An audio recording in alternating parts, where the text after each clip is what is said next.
प्रिय भक्तों, गुरु गोरखनाथ एक सिद्ध योगी थे। इन्होंने ही हठ योग परंपरा का प्रारंभ किया था। ऐसी धार्मिक मान्यता है बाबा गोरखनाथ का जन्म गोबर के ढेर से हुआ था। इस प्रकार बाबा गोरखनाथ का जन्म स्त्री के गर्भ से नहीं बल्कि गोबर और गौ द्वारा की जाने वाली रक्षा से हुआ था। इसीलिए इनका नाम गोरक्षनाथ पड़ा था, जिन्हें आज गोरखनाथ के नाम से भी जाना जाता है।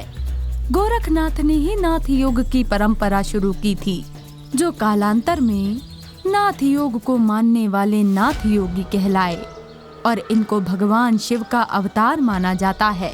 परंतु जब बाबा गोरखनाथ स्वयं महादेव के अंशावतार थे, फिर क्यों उनके गुरु मत्स्येंद्र नाथ ने अपने प्राण त्याग दिए? और क्या गोरखनाथ ने अपने गुरु मत्स्येंद्र नाथ की रक्षा हेतु वीरभद्र से युद्ध किया? प्रिय भक्तों, ऐसी ही धार्मिक व रोचक कथाओं के लिए हमारे चैनल को सब्सक्राइब करें, साथ ही साथ बेल आइकन को भी प्रेस करें, जिससे हमारी वीडियोस आप तक पहुंचती रहें। अगर वीडियो अच्छी लगी तो इसे लाइक भी करें। प्रिय भक्तों, धार्मिक मान्यता के अनुसार गोरखनाथ को गुरु मत्स्येंद्र नाथ का मानस पुत्र भी कहा जाता है, जो भगवान दत्तात्रेय के प्रथम शिष्य भी थे। संत मत्स्येंद्र नाथ जी को 84 महासिद्धों में से एक माना जाता है। गुरु मत्स्येंद्र नाथ जी के सानिध्य में रहकर बाबा गोरखनाथ ने शास्त्र और योग का ज्ञान अर्जित किया था। बाबा गोरखनाथ अपने गुरु और कुछ शिष्यों के साथ प्रायः तीर्थ यात्रा किया करते थे। एक दिन जब वो सभी काशी में प्रवास कर रहे होते हैं, तभी उनके गुरु मत्स्येंद्र नाथ ने तीर्थराज प्रयाग में प्रवास की इच्छा प्रकट की। प्रिय गोरखनाथ, हमने महादेव की नगरी काशी में प्रवास करते हुए अध्यात्म और योग का ज्ञान अर्जित किया है। अब मैं तीर्थराज प्रयागराज में प्रवास की इच्छा रखता हूँ। अतः आज ही हम काशी से प्रयागराज के लिए प्रस्थान करेंगे। गुरुदेव, आपका ये विचार उत्तम है, क्योंकि मोक्षदायिनी माँ गंगा, यमुना और सरस्वती का दिव्य संगम प्रयागराज में ही है। हम वहां पहुंचकर अपनी योग साधना आरंभ कर सकते हैं। अवश्य गोरखनाथ। ऐसा कहकर मत्स्येंद्र नाथ गोरखनाथ और अपने कुछ अन्य शिष्यों के साथ पदयात्रा करते हुए काशी से प्रयागराज के लिए प्रस्थान करते हैं और कुछ दिनों की यात्रा के उपरांत सभी प्रयागराज पहुंच जाते हैं। वहां पहुंचकर वो अपनी योग साधना आरंभ करते हैं। जब मत्स्येंद्र नाथ जी योग साधना में लीन थे, तब बाबा गोरखनाथ अपने दो शिष्यों गणनाथ और चटपटनाथ को आदेश देते हैं कि वो दोनों पास के गांव से भिक्षा रूप में भोजन लाएं। प्रिय शिष्य गणनाथ, गुरुदेव अभी ध्यान में लीन है। ध्यान के उपरांत गुरुदेव भोजन ग्रहण करते हैं। अतः आप दोनों गुरुदेव की साधना पूर्ण होने से पहले भोजन का प्रबंध करें। जैसी आपकी आज्ञा गुरुदेव।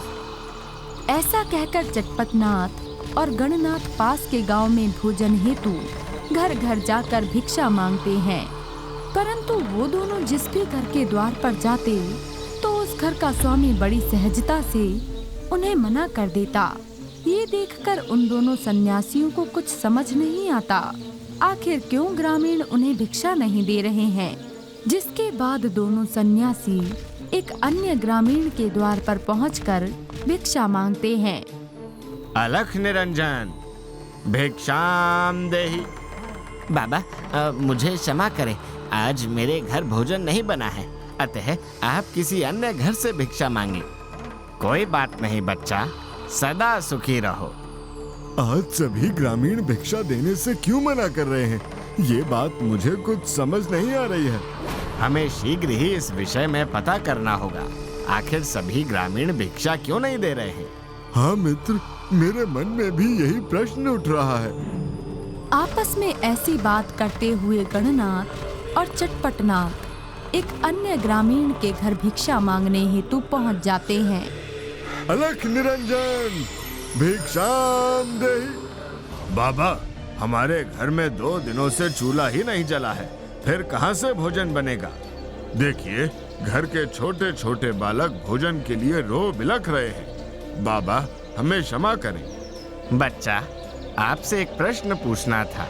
आज हम दोनों जिस किसी के घर गए, हमें यही उत्तर मिला। आखिर क्या कारण है जो आज पूरे गांव में किसी के घर का चूल्हा नहीं जला है? बाबा, हम अनाथ हो गए क्योंकि प्रयागराज के महान प्रजापालक राजा त्रिविक्रम का स्वर्गवास हो गया। वे अपनी प्रजा को संतान की तरह मानते थे। उनके होते हुए हमें किसी प्रकार का कष्ट नहीं था। अब हमारा क्या होगा? इसी दुख के कारण आज समस्त प्रयाग क्षेत्र में किसी के घर चूल्हा नहीं जला है। सच में राजा त्रिविक्रम बहुत महान प्रजापालक रहे होंगे।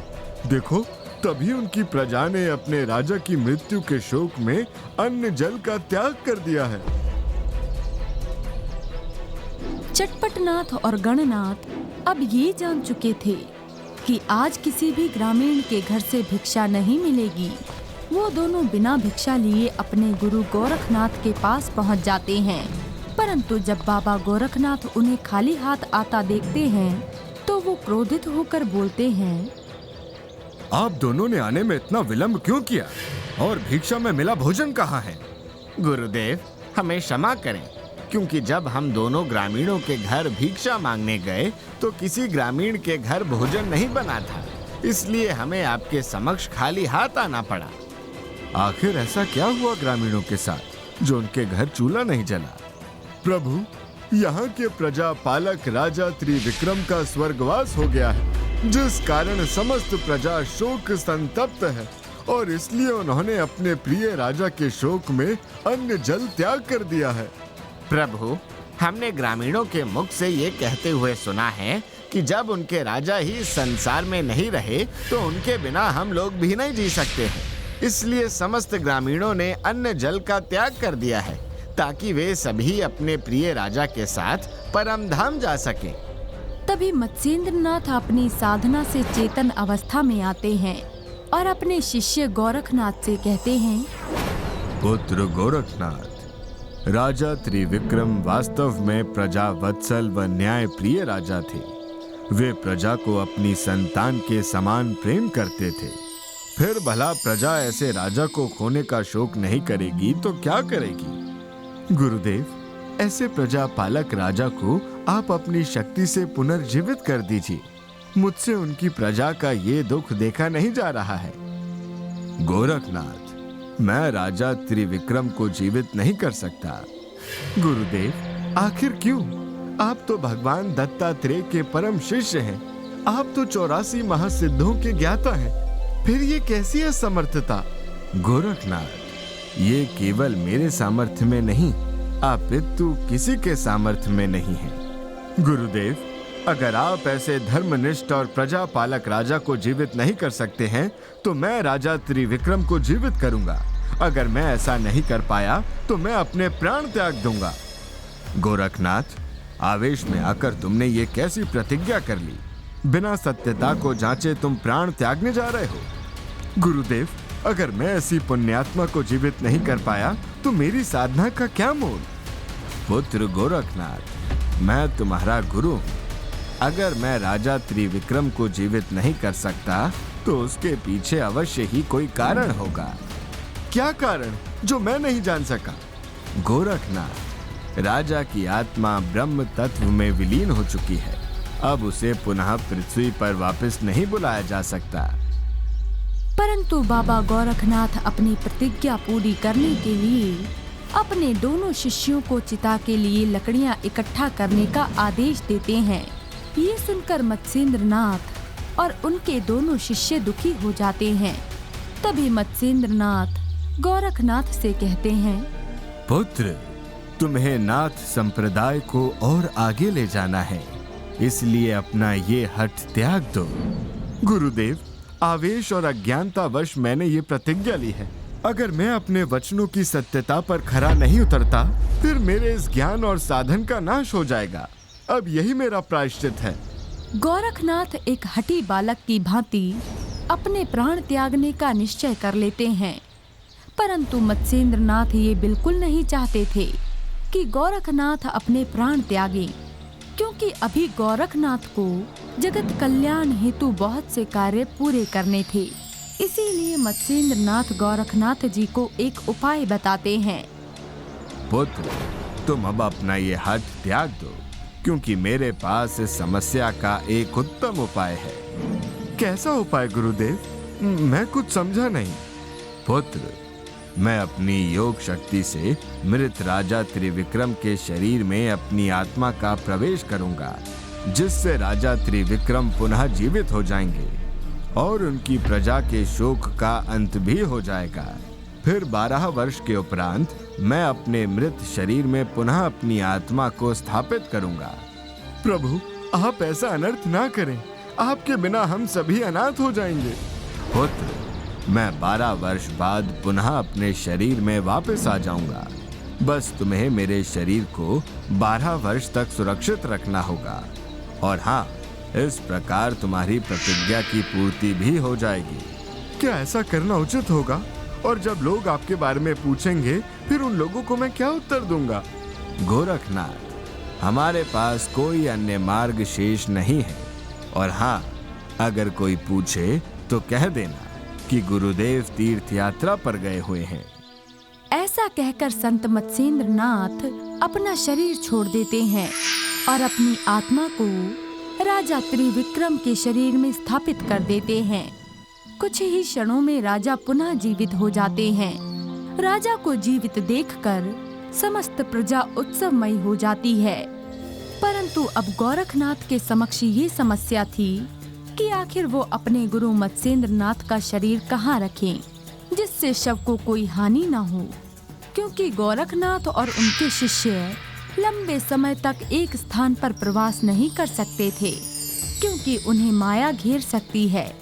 इसीलिए योगियों के विषय में सच ही कहा गया है कि बहती हुई नदी की जलधारा और रमता जोगी कभी एक स्थान पर नहीं रह सकते। प्रिय भक्तों, क्या गोरखनाथ अपने गुरु मत्स्येंद्र नाथ का मृत शरीर किसी सुरक्षित स्थान पर रख पाएंगे, या वीरभद्र मत्स्येंद्र नाथ के मृत शरीर को हानि पहुंचाने का प्रयास करेंगे? ये देखने के लिए इस कहानी का अगला भाग अवश्य देखें। तो प्रिय भक्तों, आपको हमारी आज की ये कथा कैसी लगी, हमें कमेंट्स करके जरूर बताएं। और आप हमारे चैनल महावॉरियर को जरूर सब्सक्राइब करें। साथ ही साथ आप हमें ये भी बताएं कि आप अगली कथा किस महावॉरियर की देखना चाहते हैं।